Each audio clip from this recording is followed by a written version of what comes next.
What's up, everybody? It's Julian. Today I'm going to be showing you how to do acid hard trance. The sound is blowing up with artists like JOKESONYou, Kiki, and all of that. You can get this full template at the top of the description on my website. All the samples, MIDI, presets, and the project file are available right there. So definitely grab that. Thanks for the support, guys, and let's get going. We're at 152 BPM. First thing we got is the bass line. So it's 2 layers. The second layer you hear less, but I'll talk about that in a second. For the main layer that you obviously hear right up front, it's just one note, right? You know, the way this kind of usually works is you're going to have that one note, and then the acid line is kind of dancing around it.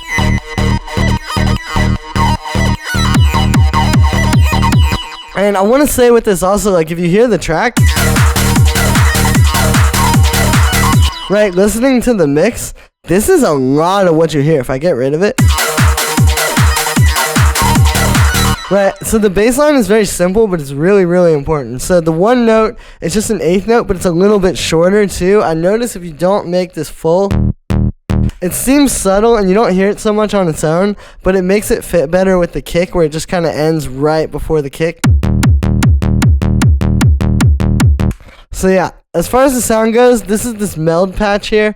I've got these 2 engines going, so we have just like something between a square and a saw wave right here. It's going into this low pass here with this envelope, right? The modulation envelope, just really short and plucky. And then we also have a little bit of this fold FM. This is why meld is really cool. It's because you can hear you get a little bit of cooler texture with this. That's got the same envelope as well, but it's basically just kind of blended in there with the square wave, and it's basically that standard kind of trancey square saw bass, but just with a little bit more exciting texture. Other than that, I've just got it on mono. The drive is all the way down, and then we're just sidechaining this to the kick. Then we have this layer, and you hear this layer a lot less, but I'll show you in the whole mix. Here's with it, then without it, again with.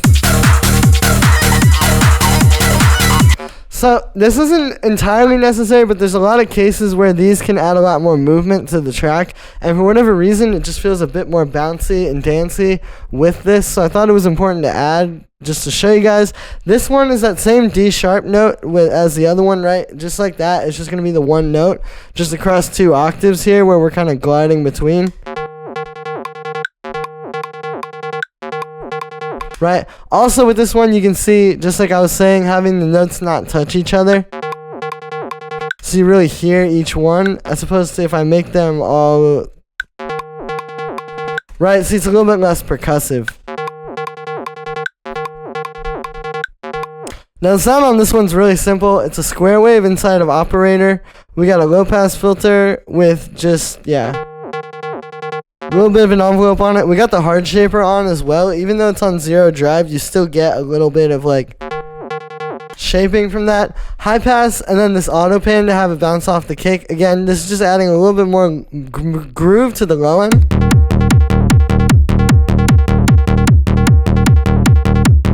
Then we got our kick. It starts as this kick, which you can hear is a good kick. Like, there's a lot of potential there, but it's got a weird tail and it didn't quite fit right. So what I've done here is a few things inside of the simpler. First of all, I pitched it up to be in the same key as the bass, and a really easy way to do that is you just play it with your bass and then send it up a few octaves.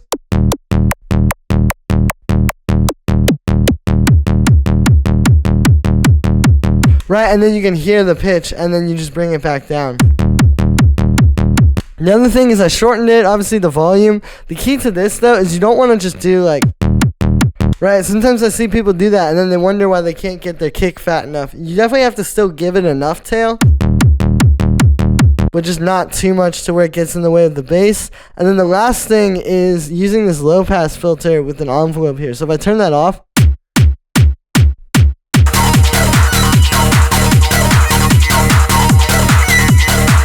see how it's a lot cleaner with that? especially because of the saturation that we're doing that I'm going to talk about in a second. This is a really great way to just get a cleaner, like, more flat kick. So the way that I've done this, low pass filter where you bring the frequency down, envelope, all the way up, no resonance also, because otherwise, right, it just kind of gets a little bit too, like, juicy. Super short, like, very similar to the envelope on the bass. Then we got roar, so here's without that. With it, you can hear it's like the perfect way to bring a bit more click out of your kick and more mid-range punch. If I turn it off in the whole mix too, it really puts it where it needs to be in the mix. So the secret to this, the reason why it does this is because we're distorting just the mids, like the top of the mids and the high end. I've got this on the mid and this on the high. I can even just play them on their own.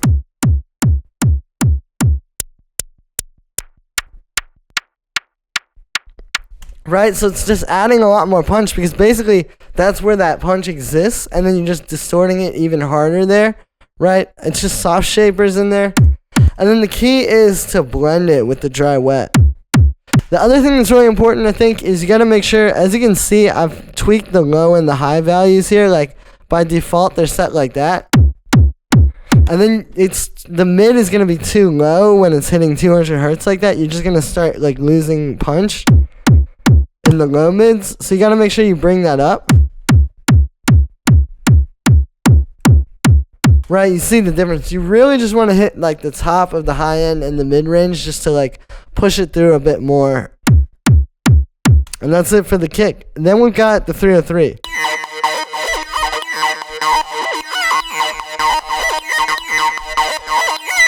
So this is the pattern here.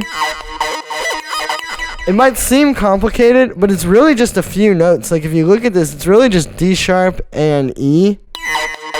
Just a half step away from each other. And then it does add this F sharp at the end, but I mean, that's just a whole step away from the E as well. Like it's actually very simple, but then what you're doing is it's going across different octaves. Right, but it's really just not that many notes. Now, there's a few other things that are making this crazy. For one, the glides.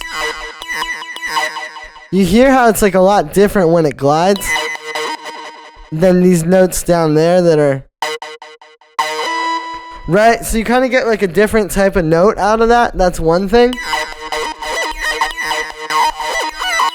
that kind of obscures it. But also, you see how there's like the random velocity down here?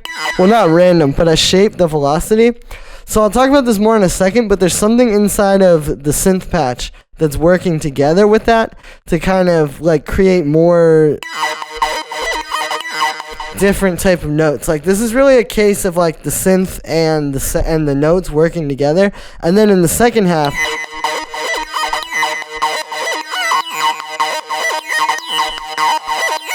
see how it's like different in the second half because I just kept the velocities up. So again, we're going to talk about this in a second more with the synth patch, but you can really get creative using that velocity stuff, and then you can have like kind of two different parts by having one where there's just no velocity changes. Now, for the sound on this one, this is operator.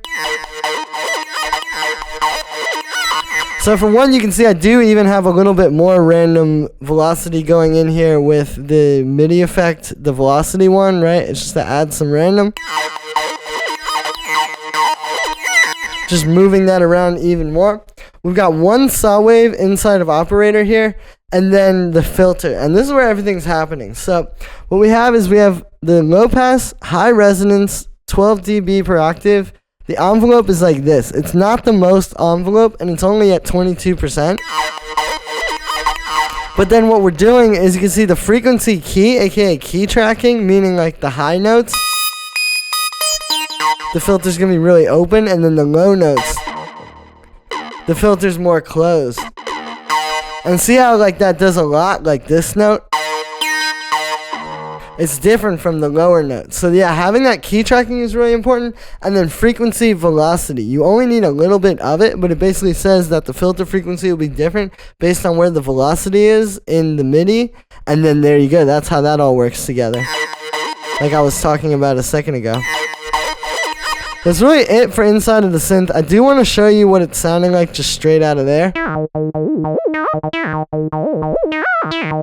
So that's straight out of the synth. Then we go into roar.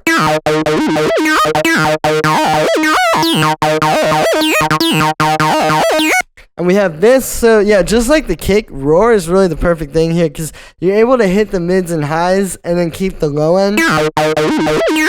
You know, like if you just try distorting this all at once, a lot of times you don't quite get that magic 303.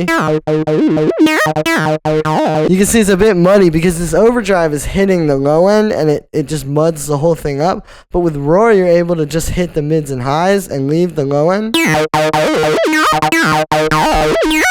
Right, so we're using these shapers here.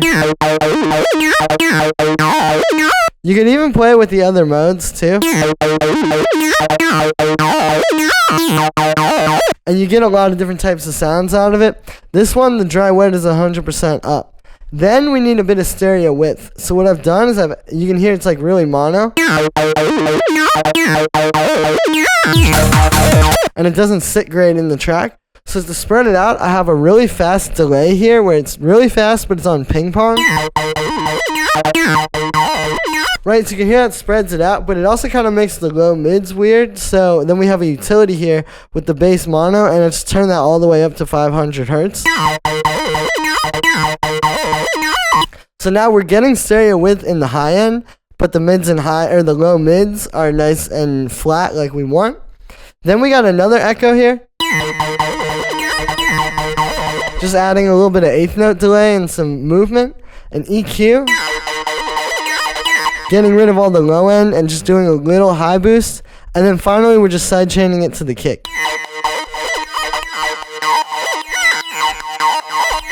And that's the 303 formula. Then we got the drums.